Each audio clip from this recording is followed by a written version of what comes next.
അങ്ങനെ ചിരിക്കണ്ട. അപ്പച്ച മാറപ്പ ലൈറ്റ് ഇട്ടിട്ട് കിട്ടിയോ? വീഡിയോ അല്ലേ?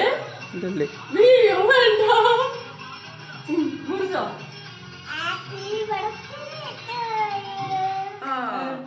Happy birthday to U.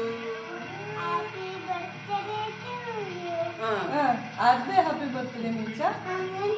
Happy birthday പൊന്നു പറയടാ.